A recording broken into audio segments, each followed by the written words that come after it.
How's it going, everyone? This is Cloud Chief, and today I'm bringing you a Destiny video. In today's video, I am talking about the strategy how to solo Crota with the Dragon's Breath, and this is after the 1.1.2 patch. Since the 1.1.2 patch, they completely changed how the sword works and how swordbearing works. Before, when you would kill the swordbearer, you would have to pick the sword up within 15 seconds, or you would start losing sword time. The sword would stay up for a maximum of 45 seconds, or 30 seconds after you pick it up.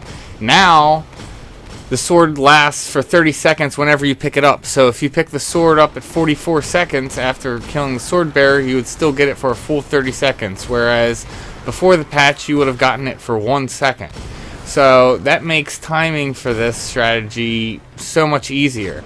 There still is a high degree of timing, and I'll go over that in a second, but the strategy is just so much easier to do. The best thing that I like about the strategy is you can use it with any class. Pretty much you want to clear out these two rooms like you normally would, then you want to go ahead and line up and get ready to start a stop clock. You want to do that so you know exactly when Crota's going to move, because he moves spots 1 minute on the dot. The clock starts as soon as you leave the hallway here, but I recommend, because of lag, that you start it halfway between that pillar and when you leave the hallway. After that, you just want to go down and grab the chalice and then go ahead and get the swordbearer's attention and bring him back to the bottom center area. From there, you can proceed to take him out, since you have so much time with the sword before you need to pick it up.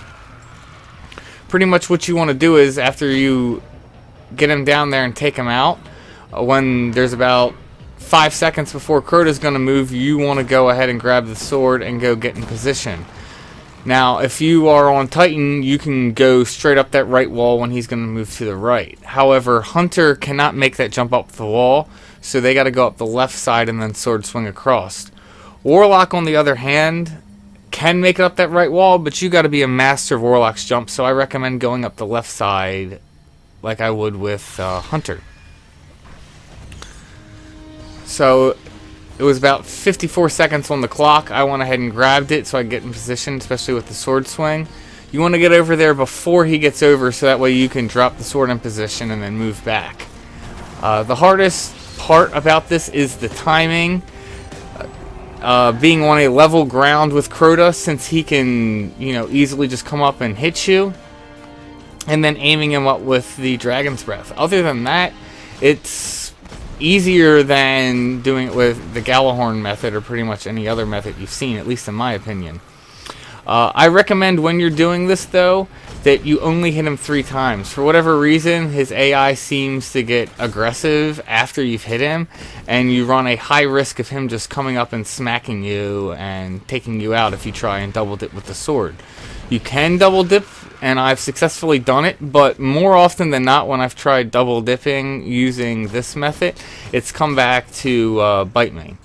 So Crota should be moving back about now. Yeah, he's no longer up top, and he should be popping up in the center shortly. I can go ahead and take the swordbearer out now because it's over the time. Yeah, so now I get to just sit here and wait, and in about 40 seconds Crota's going to move to the left. So yeah, you just pretty much rinse and repeat. Now the only thing is, I like doing what I call the 3-3-2-3 method. Since Crota's 11 hits if you're at level 32, you want to hit him 3 times on the right the first time, 3 times on the left the second time, 2 times on the right, because most of the time, because you're dealing with ogres, he's going to have gotten into position already, therefore you can't put the sword out as well as you can. And since Crota goes down to his knee, as soon as that 3rd rocket hits, you don't get the chance you would like with chucking fusion grenades, or like with wolfpack rounds with the Gjallarhorn. So you want to be able to just jump in there immediately and get the hits. So after ogres, before the update, it was almost impossible to get there before Crota would move. Now it's quite possible, because you're going to see, because I let it sit on the ground so long, ogres are already up. Typically you would be waiting another 30 seconds until ogres pop. I don't do too well here. I've done significantly better on ogres before. If you take the ogres out fast enough, you could definitely get the swordbearer in time and be able to get up and be able to hit him, 3 times with the sword. So you're not running the risk of him hitting you if you can get there beforehand. If you don't get there beforehand, no big deal. Just like I said, I would just recommend hitting him twice, just so you're not running the risk of him getting up and smacking you. But then again, they changed it so Crota has to be fully standing to swing his sword. So even with 3 hits, now you probably still have a good chance of getting away. But I'd still just recommend playing it safe and doing 3-3-2-3 unless you get there before Crota does. Which I'm not going to do on this run, because Crota's going to be moving in a little over 30 seconds. But if I took the ogres out significantly faster, I could have been working on the swordbearer and been able to get in position in time. And that's pretty much all you do with the strategy, and just rinse and repeat. It's pretty simple now, and you have a lot of leeway in terms of time with the sword changes. Before, you needed to kind of hold the swordbearer, and if you want to know what I'm talking about, you can go click one of the annotations here to one of my other videos. You can also kind of see what I'm talking about with the jumps, because I have another video up with Titan and 2 other videos up with Hunter, so you could check them out to see what I mean. But with this update, it's just so much easier with the sword. It's even easier with the bridge. It's just so much easier to manage. Crota would have already moved now. So if Crota is in position, you can see I'm not going to put the sword out as far as I would like. So I'm only going to get 2 hits in with the sword, because I want to play it safe.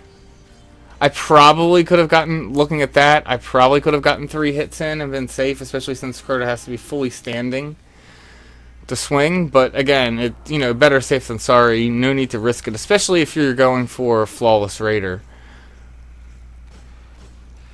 and you happen to not have a Gjallarhorn.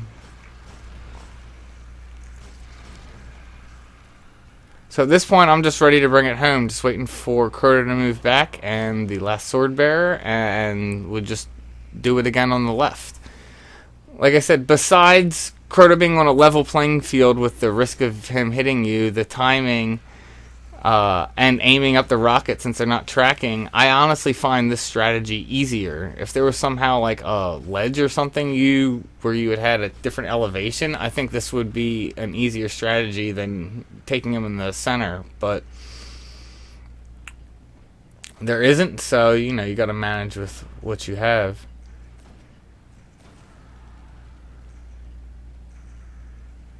And so he's down, would wait about 5 seconds to grab the sword, and then just go take it home. And that's pretty much all there is to it. If you go ahead and do the strategy, feel free to put a video up on the channel and go ahead and leave a comment, and I will go ahead and check your video out and like it. I hope you got some value out of this, and may you have success in all you do.